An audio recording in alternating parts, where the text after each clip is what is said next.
नमस्कार दोस्तों, आप सभी का हमारे चैनल पर हार्दिक स्वागत है। हमारे चैनल को सब्सक्राइब कीजिए और कमेंट में जय श्री कृष्णा लिखिए।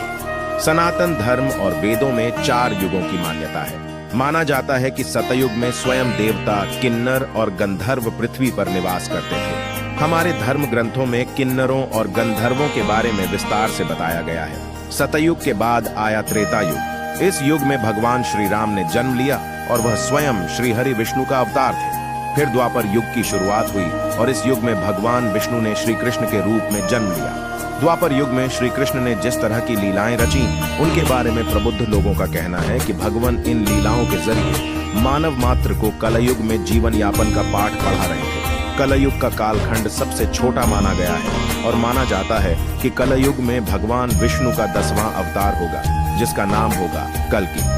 वर्तमान समय में कलयुग ही चल रहा है। विष्णु पुराण कलयुग के वर्णन करते हुए कहा गया है कि कलयुग पाप इतना अधिक होता कि सृष्टि का संतुलन बिगड़ जाएगा। कन्याएं 12 साल में ही गर्भवती होने लगेंगी।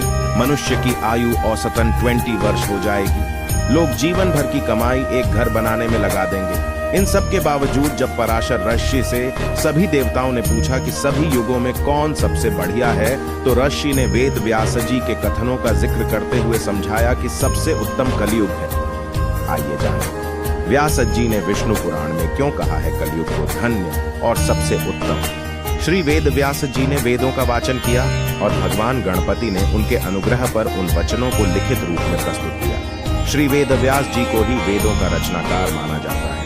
वेद व्यास जी से जुड़ी एक पौराणिक कथा के अनुसार वेद व्यास जी ने सभी युगों में कलयुग को श्रेष्ठ युग कहा है। कलयुग में तो सबसे अधिक पाप और अत्याचार होगा। वेदों और धार्मिक ग्रंथों में ऐसा कहा गया है। अगर ऐसा हो तो कलयुग सबसे श्रेष्ठ कैसे हुआ?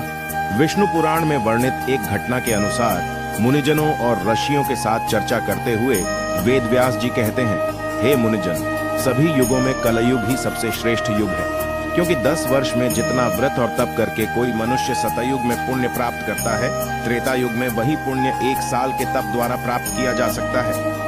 ठीक इसी प्रकार उतना ही पुण्य द्वापर युग में 1 महीने के तप से प्राप्त किया जा सकता है, तो कलयुग में इतना ही बड़ा पुण्य मात्र 1 दिन के तप से प्राप्त किया जा सकता है। इस तरह व्रत और तप के फल की प्राप्ति के लिए कलयुग ही सबसे श्रेष्ठ समय है।